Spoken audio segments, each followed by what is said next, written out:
আসসালামু আলাইকুম এভরিওয়ান, কি অবস্থা সবার? আশা করছি সবাই ভালো আছেন। সকালবেলায় আম্মা আমাদের ঘরের মুরগিগুলা ছাইড়া দিছে, আর এখানে আমার দেবর মুরগিগুলার আদার দিয়ে দিছিল।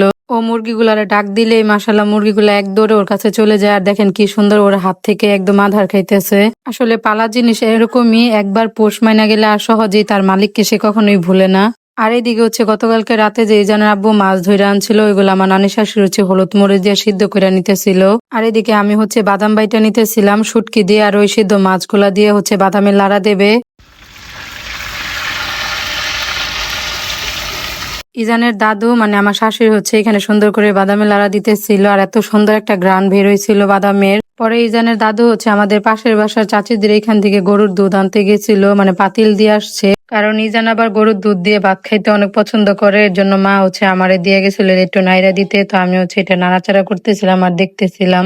আর এইদিকে দেখি আমাদের রান্নাঘরের খাটের নিচে আমাদের এই পোষা বিড়ালটা কি সুন্দর করে রিল্যাক্সে ঘুমাইতেছে। ওরে মূলত আমার দেবর আর ননদ পালে। ইজান ওরে দেখলে অনেক খুশি হয়, বারে বারে শুধু ধরতে চায়। ওর নাম মিনু। আর এদিকে ইজানের ফুফি টিউশনি করাতে চলে যাচ্ছে সকালবেলায়।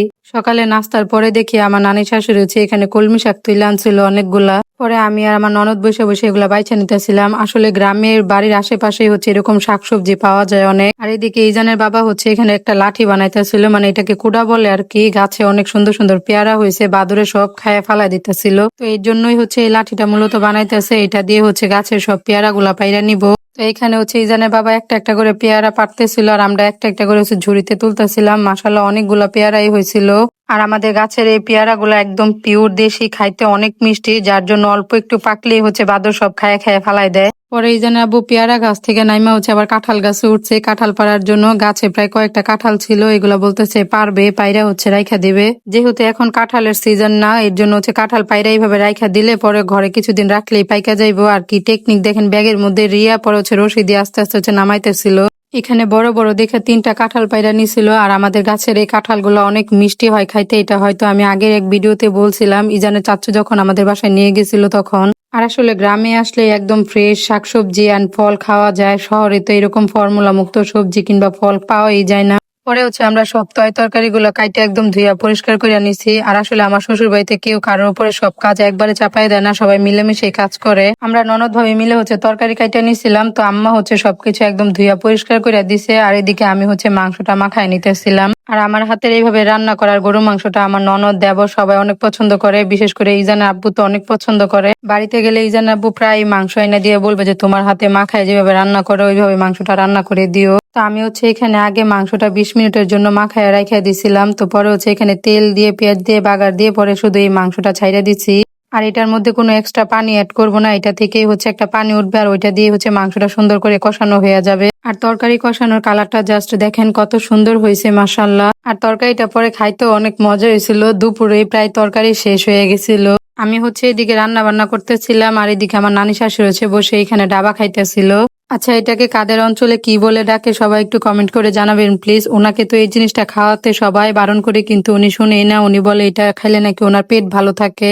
তো আম্মা আবার এদিকে ভাত ঠিকা দিয়ে দিতেছিল। আমি বলছিলাম যে আমারে দেন, আমি কইরা নেই, কিন্তু আম্মা দেনে বলে যে না, এত বড় পাতিলে তুমি পারবা না, পরে হাত ফসকায় পড়ে গেলে হাতে ঠসা পড়বো। ওই যে বললাম না, আমাদের শ্বশুর বাড়িতে আমরা সবাই একসাথে মিলেমিশে কাজ করি। আমি বউ দেখে যে আমার শাশুড়ি আমাকে সব কাজ একা দিয়ে রাখে এমন না। আমি যদি ইজানরে নিয়ে ব্যস্ত থাকি কোনো কাজে, তাহলে আম্মা দেখা যায় ঘরে কাজটা করে ফেলে, বা যখন দেখা যায় আম্মা ইজানরে নিয়ে ব্যস্ত থাকে, আমি হয়তো ঘরে রান্না বান্না বা অন্য কাজগুলো করে ফেলি। যেমন আজকে হয়তো আমি রান্না করছি দুপুরে ঠিকই, কিন্তু দেখা যায় এর ফাঁকে ফাঁকে আম্মা একটু পর পর আইসে হয়তো এটা করে দিতেছে, নয়তো ওইটা করে দিতেছে, মানে কোনো না কোনো হেল্প করতেছেই। তো দুপুরে খাওয়া দাওয়ার পরে আমরা বিকেলবেলা একটু নৌকা দিয়ে ঘুরতে বেরোইছিলাম। আর আসলে বাড়িতে আসলে আমি প্রায় নৌকা দিয়ে কোথাও না কোথাও যাওয়া হয়। আর যেহেতু এখন বৃষ্টি, মানে আমাদের বাড়ির আশেপাশে পানি হয়ে গেছে, যার জন্য এখন নৌকা দিয়ে ঘোরাটা আরো বেশি সহজ হয়ে গেছে। তো এইখানে আমার ননদ, ওর বান্ধবীরা, আর ইজানের আব্বর, আমার দেবর, আমরা সবাই মিলে একসাথে নৌকা দিয়ে ঘুরতে বেরোইছিলাম। ইজান একটু ঘুমাইছিল খাওয়ার পরে, এর জন্য ওরে রাইখে আসতে পারছি। যদিও বা বাসায় ওর আরেক ফুপ্পি আর ওর দাদুর কাছে রাইখে আসছিলাম, যদি ও ঘুম থেকে উঠে তাহলে যেন ওরা হাত করে, কারণ ও ঘুম থেকে উঠলে আবার আমারে না পাইলে কান্না করবে। আর এখানে আমি পানি দিয়ে দুষ্টামি করতেছিলাম আমার ননদের সাথে। আর এই পানিটা এত ঠান্ডা ছিল, এত ভালো লাগতেছিল, বলে বোঝানোর মতো না। তো পরে নৌকার মধ্যে অনেক পানি জমে গেছে। এই জানের আব্বু আবার এই পানিগুলা ছাইকা ফালাই দিতেছিল, নাইলে পরে আবার নৌকা ডুবার সম্ভাবনাও আছে। আর ওয়েদারটা এত সুন্দর ছিল মাশাআল্লাহ। আমার ননদ হচ্ছে আমাদেরকে কিছু সুন্দর সুন্দর কাপল পিক তুলে দেয় এখানে। এই সুন্দর পরিবেশটা দেখে একটা জিনিস রিয়েলাইজ করতে পারলাম, আল্লাহ তাআলা আমাদের প্রয়োজনের জন্য কত কিছুই নেই দুনিয়াতে সৃষ্টি করে দিয়েছে আমাদের জন্য, অথচ আমরা আমাদের জীবন নিয়ে কত অভিযোগ করি আল্লাহর কাছে। আমি মনে করি আল্লাহ তাআলা যারে যে অবস্থায় রাখছে আল্লাহর কাছে সকল কিছুর জন্য শুকরিয়া আদায় করা দরকার। শুকর আলহামদুলিল্লাহ। বিকেলবেলা হচ্ছে আমার শাশুড়ি এখানে মুরগিগুলারে ভাত দিয়ে দিছিল, আর মাশাল্লাহ আমাদের মুরগি কিন্তু অনেক, এগুলো সবই আমার দেবর পালের, সবাই মাশাল্লাহ বলবেন প্লিজ। সারাদিন একদম ঝুম বৃষ্টি থাকার পরে হচ্ছে সন্ধ্যা 6টার দিকে এরকম কড়া রোদ উঠছে, মানে মানুষজন যে এখন কাপড় শুকাবে ওই ব্যবস্থাটাও নাই। আর এই আমাদের ছাগলগুলারে আমি হচ্ছে আদর করে দিতেছিলাম, আর একজনের চাচ্চু হচ্ছে ওরে নিয়ে দুষ্টাইমি করতেছিল, আর ও তো অনেক খুশি এই ছাগলের উপরে বইসা। ও মাশাআল্লাহ একদমই ভয় পায় না, ও আরো মানে হচ্ছে এগুলার ধরতে যায়, এগুলার মধ্যে হচ্ছে বারে বারে উঠতে চায়, এরকম দুষ্টু হয়। তো পরে সন্ধ্যার সময় হচ্ছে ইজানের বাবা আমাদের ঘরে সবার জন্য হচ্ছে আইসক্রিম আনছিল, আর আমার জন্য আর আমার ননদের জন্য আলাদা করে আইসক্রিম আনছে, দুইটা স্পেশাল ম্যাঙ্গো ফ্লেভারের আইসক্রিম আনছিল আমাদের জন্য। তো আজকের ভিডিওটা এই পর্যন্তই। আল্লাহ হাফেজ, সবাই ভালো থাকবেন। আসসালামু আলাইকুম।